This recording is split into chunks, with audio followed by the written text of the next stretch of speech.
Today on The Secret Sauce, we are talking to Ryan Estis. Now, you are an amazing keynote speaker that is local in the Twin Cities, correct? Hey, that's right. Yeah, and thank you. Yeah, we're so glad to have you here in The Secret Sauce today. Now, you are an hyper growth entrepreneur, which I was reading about on your website, and I'm also reading your book, Ah, Prepare for Impact. I'm halfway in. I have a napkin in here from my flight from Miami yesterday. awesome. It's good. It's good in-flight reading. Yes, exactly. But you are also a founding partner of Impact 11. I am. Now, is that an organization with, I know you wrote the book with your brother, but is that something that you have in partnership with him? Yeah, no, totally separate. So Okay. Chad has a real job. He actually runs the business of the Dallas Cowboys, and then I just come up with ideas and make stuff up. And I have three partners, three dear friends who are my business partners in Impact 11. And Impact 11, there's really two sides to that business. It's a community of thought leaders. So people like us that write books or have a certain expertise or ideas that they want to share to create impact in the world and or monetize on a platform. We help those thought leaders develop that skill and competency. And so we've got just a really robust community of professional speakers, coaches, consultants, and solopreneurs that are creating content and leveraging their voice, ideas, expertise, story, and insight to make a difference in the world. And so that's part of the business. The other half of that business is a product that serves corporate customers. So we work with the leadership teams or executives on leadership communication, executive presence, influence, and storytelling. So for executives and I think it's most executives and leaders today, how important is effective communication. My gosh, We help develop and cultivate those skills and that competency. And it's so interesting on that side of the business, Nancy. We always do a little survey at our events or offline, and we ask all these senior executives, knowing how important communication is, how much training they've received around executive communication, and the answer is always none. So I don't know. I think because we talk in life, we just assume that we're going to naturally cultivate that skill and competency and be great in front of groups or one-on-one with our team or right. in high stakes moments like giving a presentation to a customer or an investor. And I think with a little bit of professional development, we found that people can just absolutely accelerate their impact. And so that's the other half of that business. Yeah, that leadership, uh, I always feel like a trademark where I work. Communication is a huge, huge component of our culture and the way that Yeah. we want to be in the world. You know, we want to be great communicators, no matter if it's in written form. It can Right. also be our body language. That's right. It can be all of those things. And I know we really try to empower our team and give them the tools that they need to be able to, raise the bar on that, meet that level that we're trying to achieve, for our customers and partners and stuff too. So I Yeah. get you on Well, the well, communication. That's huge to me. yeah. Yeah. So that's Impact 11. That's awesome. You're also a sales and leadership keynote speaker. And you've done a ton of that, I know. Yeah, I do. I'll as the year winds down here, about 65 live keynotes. I just got back from San Antonio late last night. Nice. And yeah, so you write a book, and occasionally people invite you to come in and share your ideas on sales growth and leadership, and it's a lot of fun. I really enjoy that and enjoy our relationships with the customers and learning about different industries and companies and participating in their conferences and events. So it's been a fun year in that regard too. Love it. Love it. Love it. Love it. Okay, so before we start getting into, what got you here, I just want to ask a little question here. What was your first job? My first job was probably uh, I had a bunch of gigs when I was a kid. So I had jobs. I hustled and traded baseball cards and went to baseball card shows. I had a paper route. I shoveled sidewalks and driveways. I cut grass. I worked landscaping. I umpired Little League baseball games. I worked as a kitchen attendant. I never did. I was a hustler. I You had never multiple first yeah, jobs, sounds like.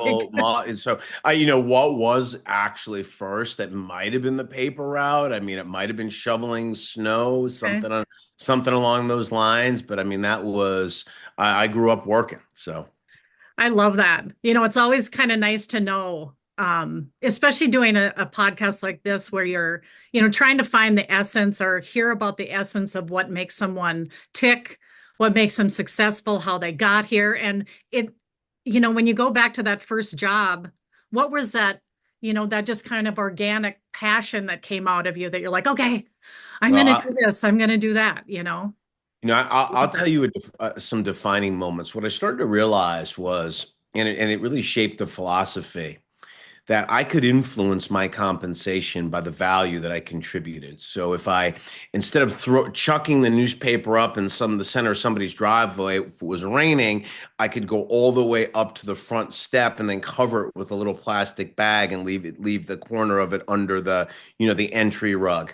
Yeah. And then I would get a bigger tip or a bonus at Christmas time, right? So I was like, wow, if I, and it really influenced me. That probably the big one was I worked as a kitchen attendant because I was too young to wait tables. I might have been 15 or 16. So I bus tables, wash dishes. But I saw these servers getting tips. And I thought, oh wow, that's interesting. So I'm just getting my check, but people are leaving money on the table for the service they got. And so I said, I want to do that. That's when I'm old enough to serve alcohol, which I think at the time in Ohio was 18 or 19. So I became a server, and that was it for me. I was addicted to variable compensation. I knew that, based on the quality of the experience that the guest had at my table, I influenced my compensation. And the idea of then working for a set amount of money was that I couldn't have handled that. So sales was the path for me. There was commission, there was variable compensation, there were incentives, bonuses, and that was it for me. And obviously that led me over time into entrepreneurship. But that was very influential to me. I actually wrote a blog post called 315 an hour that you could probably link to in the show notes that details that experience and sort of this philosophy that you don't get paid for the hour. You get paid for the value that you bring to the hour. And that's true today as a speaker for sure. And I just try and bring more value to the hour. Well, and it's always that above and beyond that influences even, I would even say past our financial gains, right? It spreads those good vibes that we are, actually doing something a little extra for someone when it's not expected. Well, sure. I mean, I think one of the secrets to living a fulfilling life is giving, Yeah, right. and I think too often we get caught up in something to prove versus something to give. But, when you give generously without the expectation of anything in return, it can be very intrinsically rewarding and fulfilling. So, yeah. Yeah, that's always a good way to conduct yourself, right? Going above and beyond. So next question, quick question. What was your worst job, Ryan? Do you have a worst job? I do. I do. I worked, it was a seasonal job in between semesters at college. A friend's family, well, my friend's father owned a pallet mill. And they literally sold pallets. And so you would work in this warehouse, sort of assembly line style, nail sawing wood and then nail gunning together and stacking these pallets. And it was really hard work. And I worked on a crew with predominantly Amish kids. And these kids I couldn't keep up. I mean, I was a pretty hardworking guy. You got paid. I think there was a little incentive based on how many pallets you could make in a day. Oh, So for they sure. were like pallet machines. I was just trying to earn some spending money on my semester break. And I walked into this thing, but the worst part about it was the mill, the factory, well, a factory mill, whatever you call it, shed where we made these things, it wasn't heated and it wasn't insulated.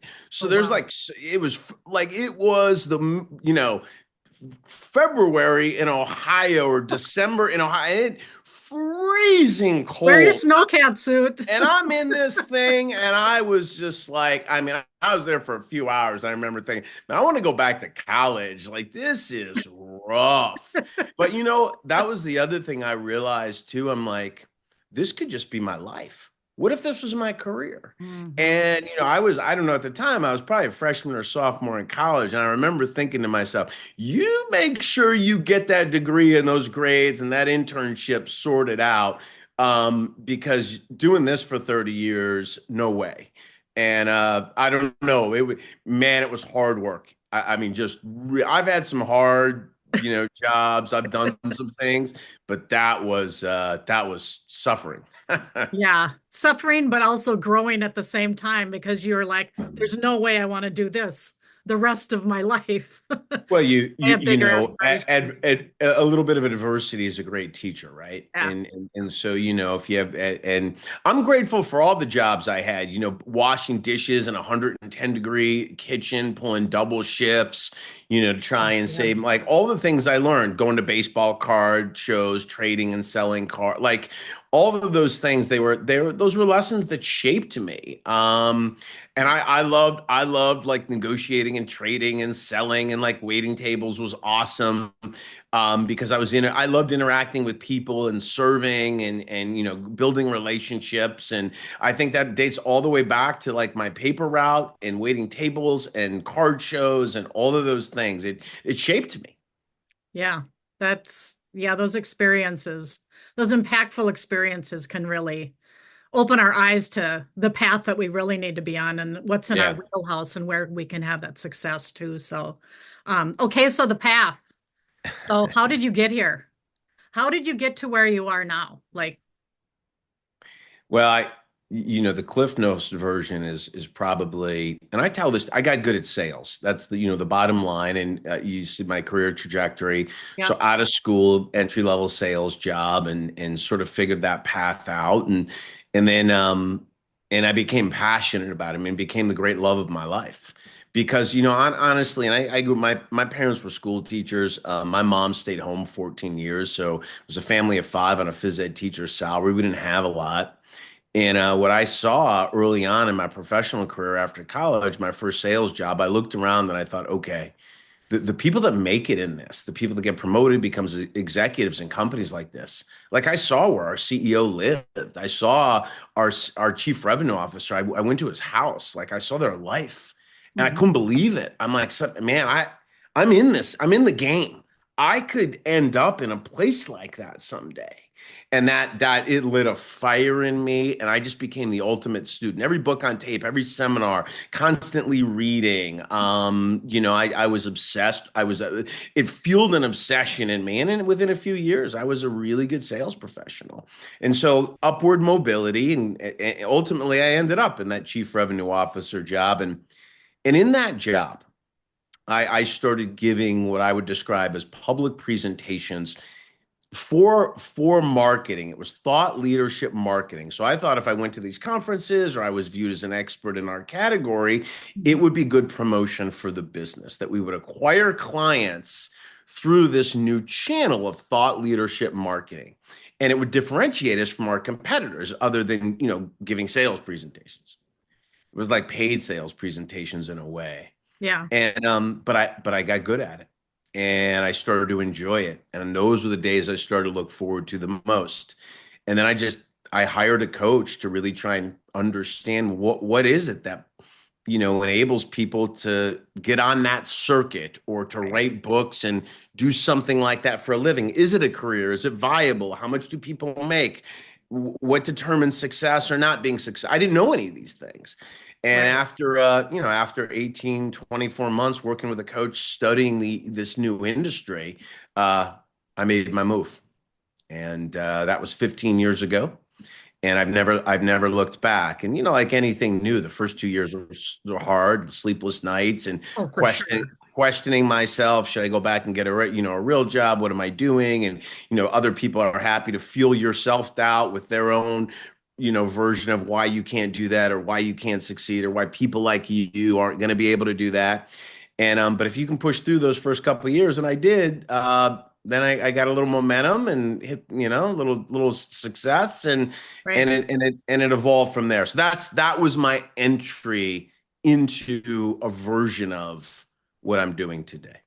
Okay. I love too the how you weave in that thought leadership, because I think that's such an important piece, that really, not only yes, we can have success, but it speaks to people on just kind of that human level of, what is that passion for me, and obviously that developed for you having all these, doing all these seminars and all of that, and bringing in that thought leadership, and, really seeing the success, those things that are in your wheelhouse, you were letting shine, people, Yeah. talking to people, getting in front of people, you know. Well, I was good. I was, whether you have some innate ability or it probably was an ability. It was probably something I enjoyed. And there are other things that I enjoy, like wake surfing, that I can't monetize and turn into a career. So it's just a hobby, and I have it in the proper perspective. But what happened is I was experimenting with this in corporate America was people did suggest there was a financial return on it. People started calling my company saying, "Hey, this guy spoke here. We'd like to have him at this conference. How much does that cost?" First time someone said that, I said, "Oh, wait a minute. Wait a minute. How much does that cost?" That's a different question. And so now you have to pull that thread a little bit. And I loved doing it anyway. And so it was like, okay, let's understand this. There was a learning curve. I had to go study something I didn't fully understand and then make a reasonably informed, intelligent decision. So what did I do? I hired a coach. I went to seminars. I watched TED Talks. I met other professional speakers. I joined a mastermind. I spent 2 years studying something. This wasn't a flippant decision or something Right. that I crossed my fingers and hoped would work out. This Right. was my career.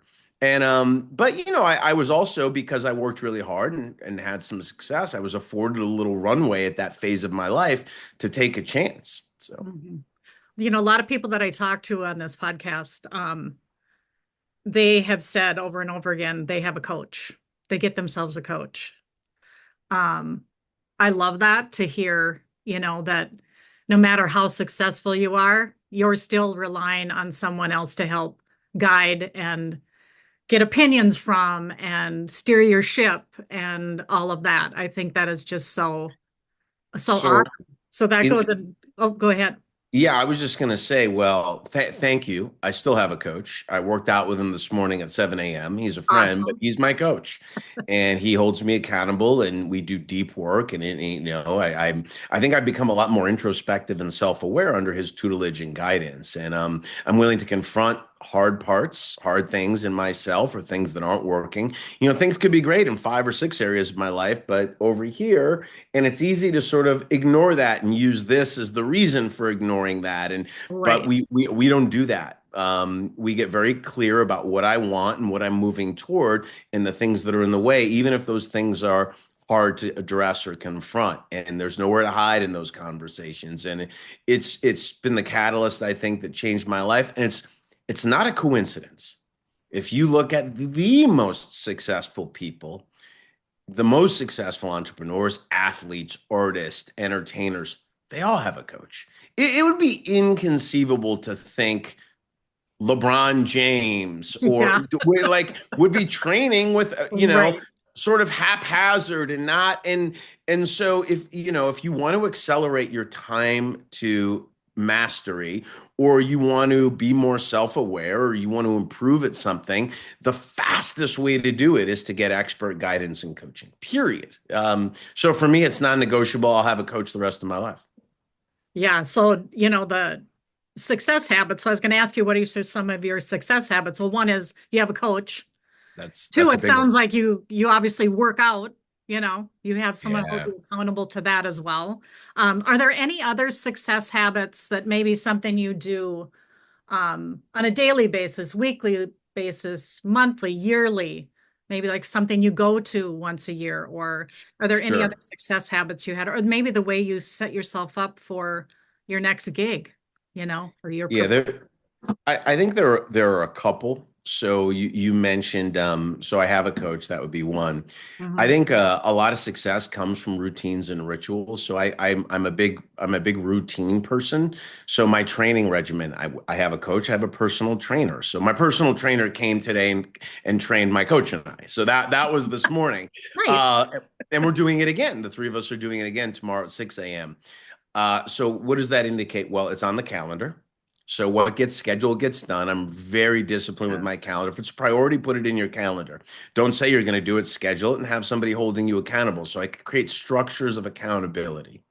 The other thing that's really important to me to health and well-being, particularly as I get a little bit older, energy, feeling good, getting rest and recovery. And so I optimize for all those things. I could tell you exactly how many hours and minutes I slept last night. I could tell you how recovered I am. I'm trying to optimize my opportunity to feel good, to be happy, to experience joy and fulfillment and abundance. This is my one life, to show up in service of others, to be a good person and a good friend and take care of the people who love me and those kinds of things. And then another big one for me, I'll borrow the title of Dan Martell's book, great book for entrepreneurs, Buy Your Time Back. So, I have a business manager, I have an assistant, and I outsource or get great people around me to help me fulfill my mission and Yeah. vision, but I have help in the things that I'm not good at, that I don't understand, the weaknesses, and it allows me to focus on the things that only I can do or the things that I really enjoy.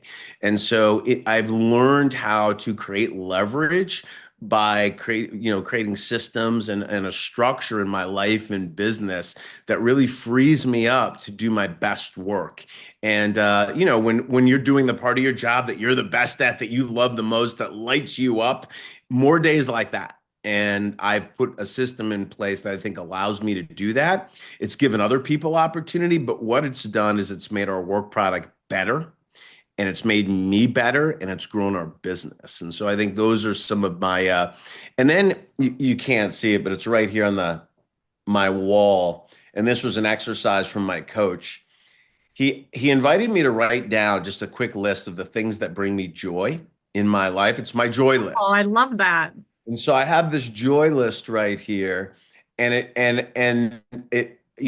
I'm not all about work. I'm about, an integrated, fulfilling life. And so don't go too long without, celebrating and spending time with people you love and really infusing your life with joy and fulfillment. And so all these things here, I walk by it every day, and it's my joy list. It's so important. It's so Yeah. important to visually see that stuff. I know that is the same way for me.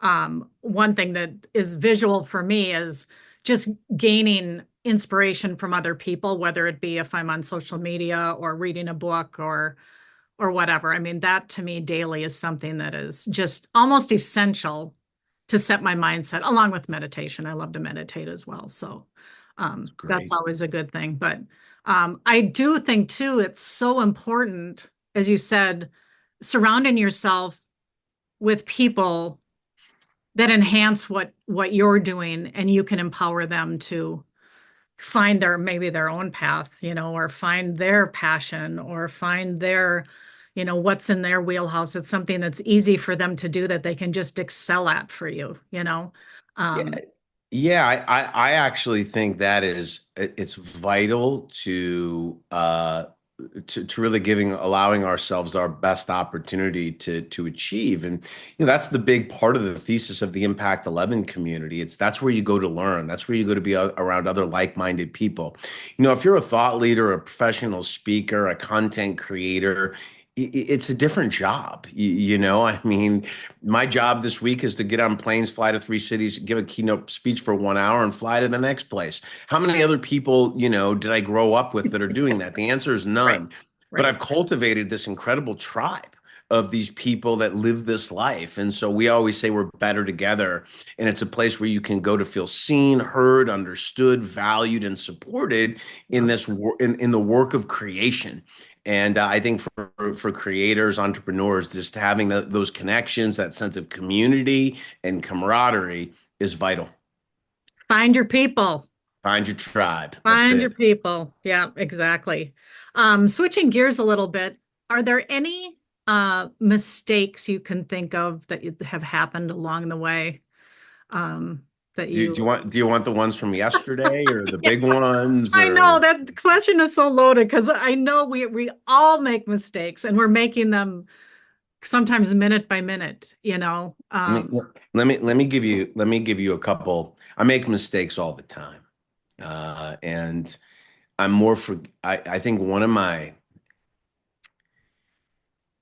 mistakes, and I held this one for a long time, was not forgiving myself for Uh, mistakes, and running in my own mind. This wasn't external, but I would hold on to the guilt or the self-criticism or sabotage over things that I should have known better and done differently, or things that maybe I didn't decision around the right way, and it caused me a lot of emotional suffering and pain. And now I'm just able. I'm much more equipped to let things go, to apologize, to acknowledge it, to say, well, and we're going to play from here. And I use that language. I can't go back and redo that thing from 3 years ago, but I can sure play from here. The other thing that I think is just an overarching mistake that a lot of humans navigate, and man, I sure did, was just letting my own internal fear, or limiting beliefs, um, get in the way of me pursuing things that were really on my heart. And it would be someone to think, hey, the way you grew up or where you're from, or the life you've lived, what is going to give you the right to go stand on these stages, and who's going to want to hear what you have to say for an hour, and well, why would you think you could do that? And I probably let some of that. Yeah, that's probably true. I haven't, I'm not a famous person. I haven't written a New York Times best-selling book. I'm not Tony Robbins. Why right. would I think I could go do something like that?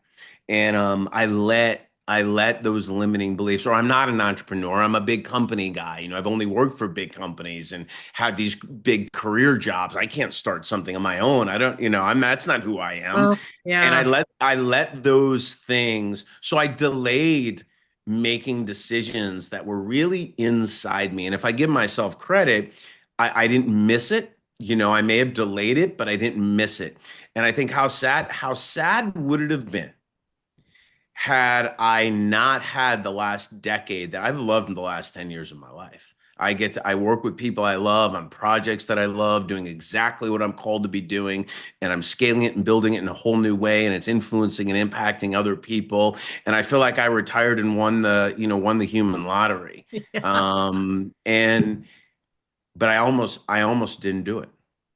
And so it's just, when you hear those whispers, it's yeah, just and it's worth trying. It's like it's actually worth saying it may not all work out. I may make some really bad mistakes, probably will actually. right. But who I think what's more important is who we become.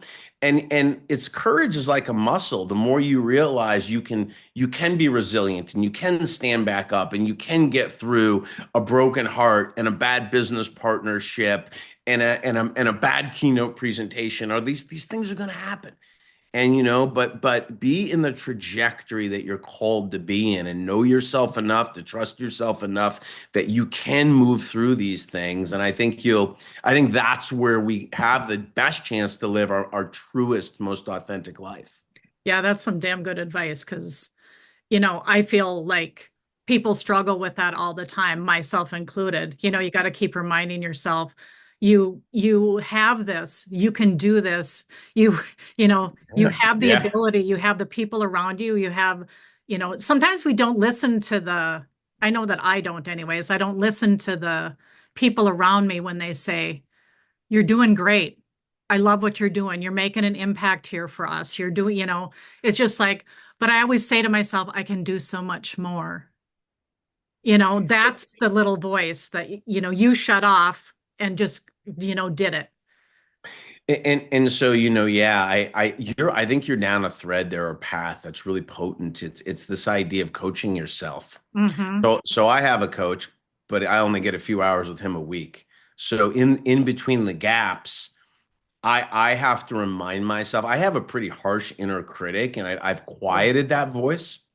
And so, and two techniques I'll use. I'll say, okay, you're going to give yourself advice, Ryan, like you're a friend.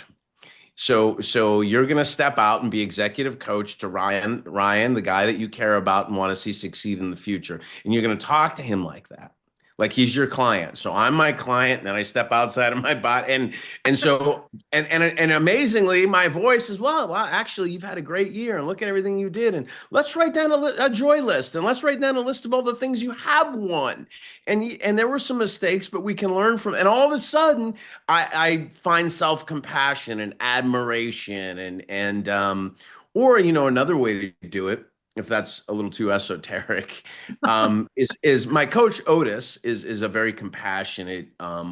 He will hold you accountable, but he does it in a very beautiful, loving way. And I can say to myself, what would Otis say to you right now? And I can adopt the voice. What would my business partner Josh say to me right now? And I can adopt the voice of someone else and use that to coach myself. And I think those are just techniques that I've had to leverage, to be honest, to quiet some of that inner critic. Because there can be utility in that, but what you don't want it to do is impede your decision making. Right. Exactly. Yeah. And I think too, like you said, whether you call them a friend, mentor, whatever, Yeah, those are the conversations I feel, although I should get a coach actually. But those friends or mentors around me, there's so much value there there is. Yeah. because they see me in a different light than I see myself, right?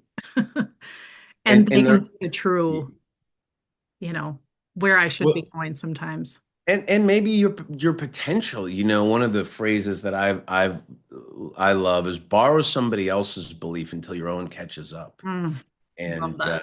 I think there's some merit to that. Very much so. Is there a There it is. decision you're especially proud of that you have made, and why Yeah, were you yeah. proud of that? I mean, sort of the thesis or the theme. I'll stay with the theme that we've been on. I'm really proud that I actually had the courage to make the choice to leave a career that was very, by all outward appearances, was successful and fulfilling, and I had a good life. But I had to quench this thirst. I had this idea, this desire deep in me, and it would have been the easier. Seemingly, it would have been easy, at least for a few years, to just nope, stay on the course, and maybe I'll do that someday, or and kick the can down the road. But Right. making that decision and moving through what it required to get to the other side of the decision and stay the course, and Yeah. not give up in 12 or 18 months. I'd say that was a that was an inflection point or a defining moment in my life. That's awesome. There's always so many decisions to make There are. and routes to take and figure out, in real time.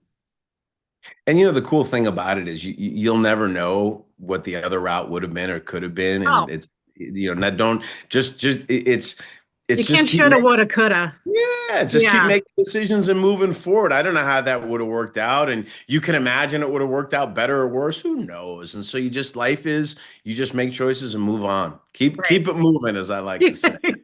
Exactly. Like I was telling somebody in a couple podcasts ago, it's like, you know, I'm never looking back. I always like Okay. to look at the future because Yeah, that is not what's defining me. What's looking out here is what's going to define me on my next, greater success than it's I a great found. mind. It's a great mindset. Yeah. So what would be the best advice you could give to someone looking to make an impact? Because obviously you've made an impact in what you're doing to Yeah. other people. So I'll couch my advice in three principles. So I would say that the first principle of creating impact is to start with yourself. It's sort of an inside out. Like if you really can impact yourself, it's the looking inward to become more self-aware. And Mhm. so know yourself, trust yourself, love yourself, see yourself, be intentional, understand what's driving these decisions, and get very clear and specific and precise about the vision for your life and the impact you want to have. That's step one. Number two, if you want to have impact, then it's about service. The second step would be connect and service.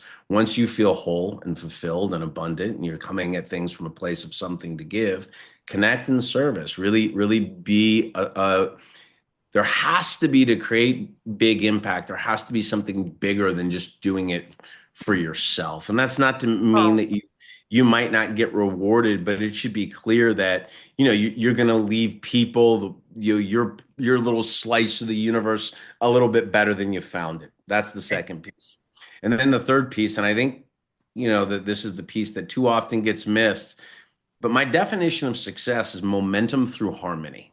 And so you want momentum. We all want growth. I mean, we've been talking about this on this, but I think too often we end up pursuing momentum through suffering. And by the way, look around at the world today. I think, what is it? Yeah. 1 out of 3 people report feeling overwhelmed, exhausted, and have mental health challenges because of work. So it would be an indication that the way we're working isn't working.